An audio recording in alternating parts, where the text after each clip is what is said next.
President Muhammadu Buhari, alongside his ECOWAS counterparts, are pleading for debt forgiveness in the wake of the scourge of coronavirus disease spread across the world, especially as it affects Nigeria and some ECOWAS member countries.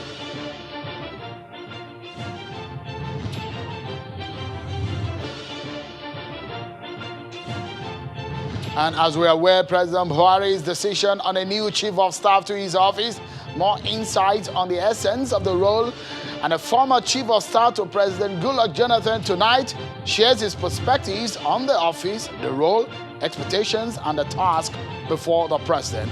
A big puzzle for the Buhari presidency.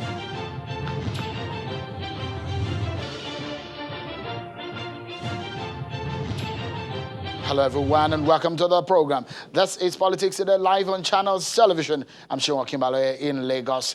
It's going to be a fast-paced one tonight. So let's keep you up to date with some of the latest events, a political scene of course, and the battle on the COVID-19. Let's give you an understanding of what is happening today as we know it. More states have now recorded coronavirus cases. So as of today and now, Nigeria's confirmed cases of COVID-19 stands at 873, about 100 higher from this time yesterday when I was with you on the program. We're precisely 91 new cases reported late last night, 74 in Lagos, 5 in Katsina, 4 in Ogun, 2 in Delta, 2 in Edo also, 1 in Kwara or your FCT, and 1 in Adamawa. Also, now we have 197 people who have so far been discharged, and there are more deaths recorded, 3 of them now from yesterday. So the total fatality figure is now 28. So we have some more information for you, especially as regarding the presidential task force after their press briefing today.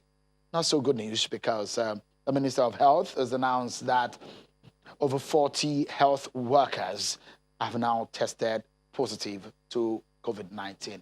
Take a listen to him.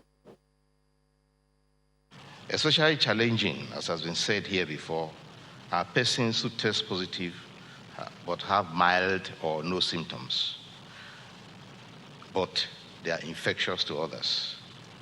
These persons make up a good number of the cases we are handling in Nigeria, but they must nevertheless be referred to isolation and treatment centers with accredited infection prevention and control protocols. Failure to isolate such persons may constitute a risk, but also a risk to the individual himself, because his condition can change suddenly. Infection can persist in the community, and transmission could continue if such persons continue to mingle in society. I applaud all of course, at that press briefing, the national coordinator of the presidential task force, Dr. Sonia Aliyu, was giving a nod to the suggestion of state governors asking and proposing to the president and the federal government that there should be an interstate border lockdown. Let's get some stories for you. Tonight, don't forget, our focus is going to be on 2 things. The debt forgiveness that ECOWAS countries, including Nigeria, are pleading for. What does this mean for Nigeria? We get an insight on, of course, we have a former chief of staff to former President Goodluck Jonathan on the show tonight to give us an understanding about the role of a chief of staff and the puzzle in the hands of President Muhammadu Buhari. Let's take a look at our political roundup now.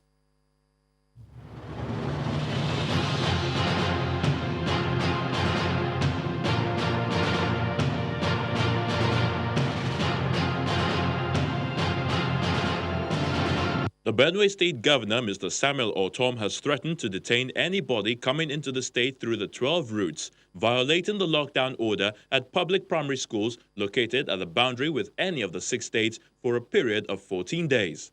Governor Ortom gave the warning today while addressing journalists after inspecting the state-owned television station, stating that the recommendation made by the Governors Forum will be complied with 100% should the President, Muhammadu Buhari, decide to implement it. We cannot exempt ourselves from the collective decision of the entire country in the best interest and for the safety of our people. As part of efforts to cushion the effect of the partial lockdown of the state, The Kwara state government will soon commence the payment of 100 million naira to 20,000 commercial motorcycle riders in the state. The state governor, Abdurrahman Abdurrazak, announced this during the enumeration exercise to ascertain the exact number of the riders in the state. He noted that though the plan was meant for 10,000 people, he added that it will soon be reviewed to accommodate other artisans to benefit. After enumeration, we look at case to case, depend on family size, age and so on, to see who benefits 5,000 and 10,000. As government give us this program, some of our boys, they will find a little change to go and buy rice or beans, everything for us. In Cross River State, 8,000 youth have been recruited by the state government to cushion the effect of the COVID-19 lockdown.